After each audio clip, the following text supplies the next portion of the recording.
joining us.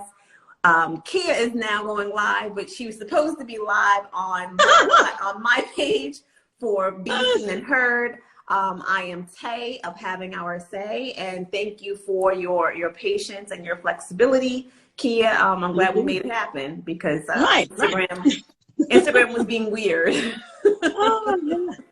It happens. It happens. It's happened to me before too. And I saw other folks saying that they were having difficulty going live, but we made it work, right? No, we made it work. We made it work. And I hope it continues to work because I've checked my connection. I hope so too. Right. So thank you for hosting and for bringing me on. And now we can have this conversation. So, Kia, you are a children's book author.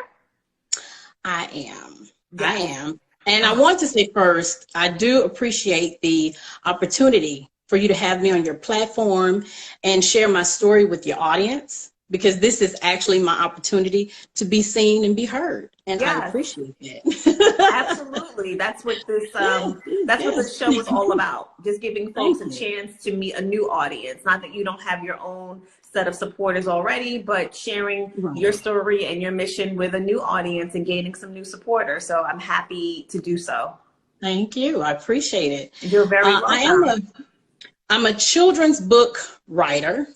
I will admit that wasn't my first course of action. I initially thought I would be writing salacious, scandalous books. And it ended up being where time passed, life events happened, and my daughter had my grandson. And so from there, I saw he may need a book that would reflect him. And so I wanted to tell stories and inspirational stories that would benefit him later on in life. And then he can also have a real life picture of himself. So that's how I rolled into children's book writing. It was the inspiration from my grandson. That is quite the switch, but wonderful inspiration. It's amazing how children can motivate us to rethink what we thought the plan would be. True. Very true. That happened initially because in 2018, I became terminated. And, after being in corporate, maybe 20 plus years, you're working, you find sometimes that there's no real self-fulfillment. It's just a paycheck, but you love what you do, but there's something missing. And so for me, I started having anxiety. Performance anxiety. It turned into a state of depression. And then what I initially ended up doing, I said to myself, what are you good at? Like, what are you really good at? What do you love? What's your passion? And it took me back to my first love, writing. And once I started writing, I found that it did more for me than working in corporate for 20 years ever did. Wow. And I just took the initiative to put my words, my voice, my thoughts into my writing. And that's how Levi&Toonk actually came to be. The fact of me becoming that author of that book, all that resurfaced because of just one happening of being terminated. Okay. Where did the name come from? Oh, my grandson's name is Levi. And I so aptly named him, just in a cute way, Toonk, Toonk. And I found that because he's so precocious and inquisitive, I would look at him one minute and I'd say, oh my God, he's doing a Leviism or Levi things. But then on the flip side, there was also this little bitty, what I call Toonk, which became more of like a man-child personality. It's almost as if he was so attuned to what was going on. I just felt like, wow, look at this child before me that I knew was going to be great. Or just more than just 1 or 2 years old. And so initially when I said Levi&Toonk, it became Levi, the little boy, and Toonk is the person that he'll see throughout the book that will give him affirming messages, that will tell him the right things to do, that will offer him advice when he's getting mad or upset or he's not liking something. And so that's how the books are detailed. Levi&Toonk. It's him, his reflection. It's a series of books. It's a series of books. That, truthfully, that was accidental. I initially, I'm sensing a theme here. yes. It's interesting because when I wanted to write a certain type of way, I was stuck there. But I realized I had to have flexibility because writing for me came easy, but I knew I wanted to talk about something that had meaning. And so for me, I knew that the meaning would be writing about my grandson. And so I decided to switch gears. And what made me write the first book was I wanted to talk about his life, how he came to be, and how we bring in the actress or the character of Toonk. But from there, because he was growing so fast and so rapidly, I just knew, okay, I got to write to keep up with him and his growth. So it actually turned into 6 books, which is why we have it as a series, a themed series that talks about him. So that's how that really rolled out. But I'm grateful for it because the style I write is poetic. And for each series, there are 6 books, and it actually just channels his life as he's growing. What a beautiful gift to have to give to him as he grows older. I mean, it's a gift for any child who reads it. But as he gets older, that's a wonderful gift for him to have from his grandmother, the author. That's beautiful. Right. He's aware also that it's his book. And he says, this is my book written by my Gia. And so he's very aware of the content and what we're saying in it as we explain it to him. So he's had the opportunity to read them himself and have them read to him. So yeah, how old is he now? He's 4. He's 4. Okay. He's 4. And 4. Are there stories about some of his lived experiences? Yes. And it's interesting because with me, we talk about him coming into the world, becoming a part of the world in Toonk's life. There's my family. So it talks about his family, introducing people to his family, like his mom, dad, myself, and grandparents. It gives you a look inside how he sees his family, though, and how his family looks to him as a young child. And then we go on to say 11 months of growing. So this is taking the reader through the birth up into 11 months. Because then we flip it and say, I am 1. So there's a character that he has even as 1, where we center the book around, maybe what he's doing at that time. Because it's also going into the potty training stage and being 2. But the way it's written, it's very elevated. And you get to feel his character. You get to feel like when he's actually laughing or when he's doing something that's kind of not quite like, I want to hear mommy and daddy's side of it. And it gives you more of a adult feel because I'm talking, in the way that he would talk, but giving it more of a mature feel. So it's it's very interesting read, of course. And because it's a poetic style, it gives a lot of rhyme. And a little flow. Now, you are the writer of the books, but you do work with a team of folks. So can you tell us a little bit more about your team and your process? Yes. So there's my daughter, and she is considered editor-in-chief and then business manager. So she takes care of the daily ins and outs of Levi&Toonk, the business side of interviews, such as this one, corresponding back and forth, whether we're trying to negotiate contracts. And so then there is Jolie, which is a young lady. And here's the interesting part, because I was able to see some of the interviews that you had done previous or prior, and there was a conversation where it talked about trying illustrators so that your fit or your feel.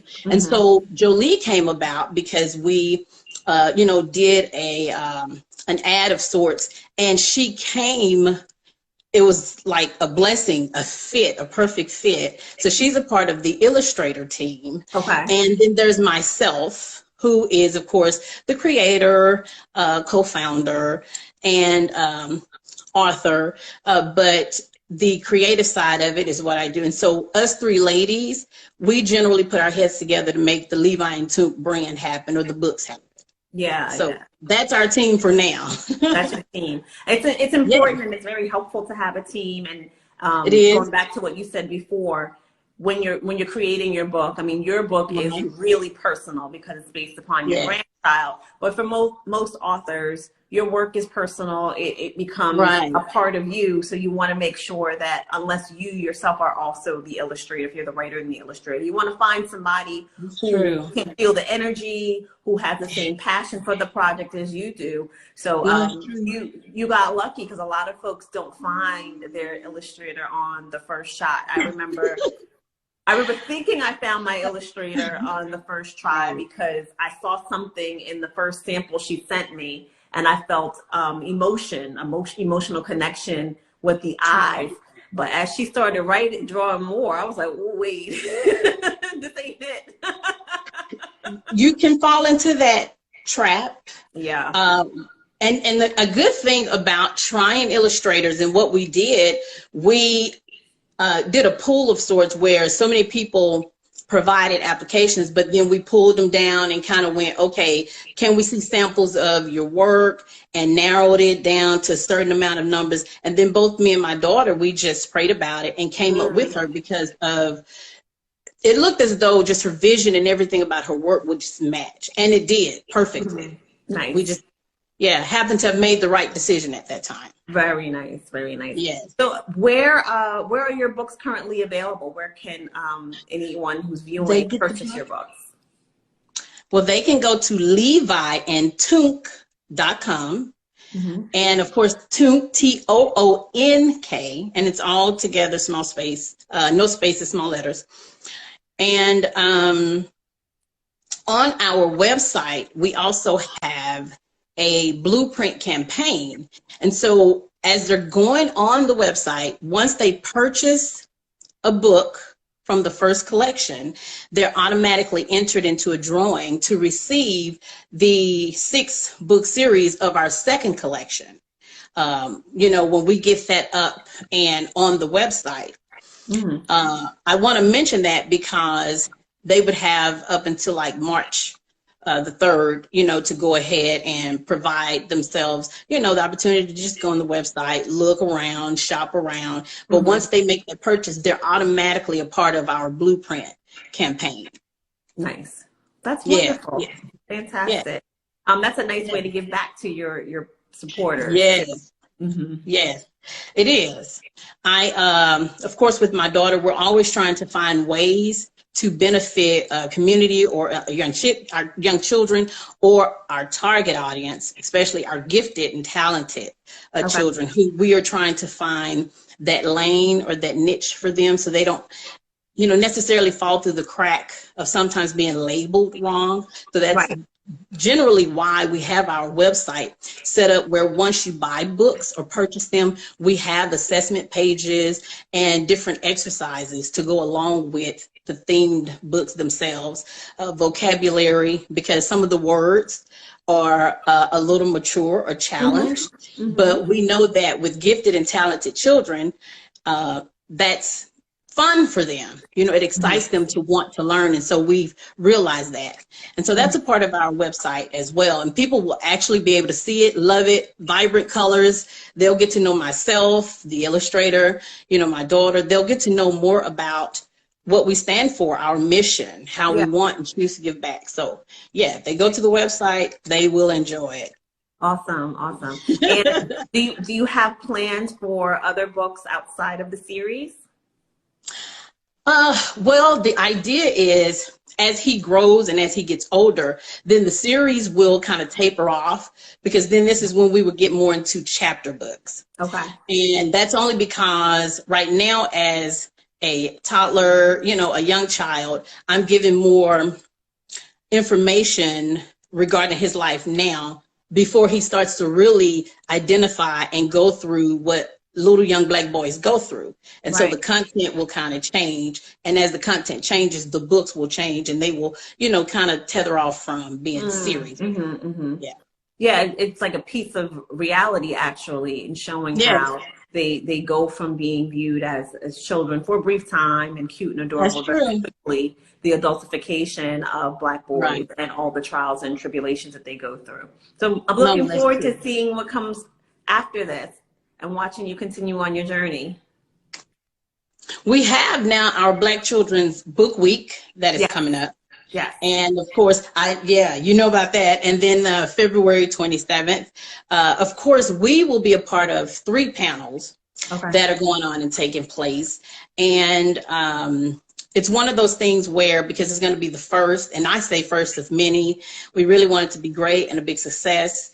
And if you're interested, of course, like with anything that we're talking about, such as Young, Gifted, and Black, we're talking about Ask an Author, which is primarily Dallas authors who are actually saying, hey, we're going to tell you our story so you can, get some advice or some help, or you come on and ask your questions. And then there's going to be a Toonks Hangout, which is on that Saturday the 5th, and it's to help our children decompress, think more about their energy, their vibe, their circle around them, and help them to get centered. So we're excited.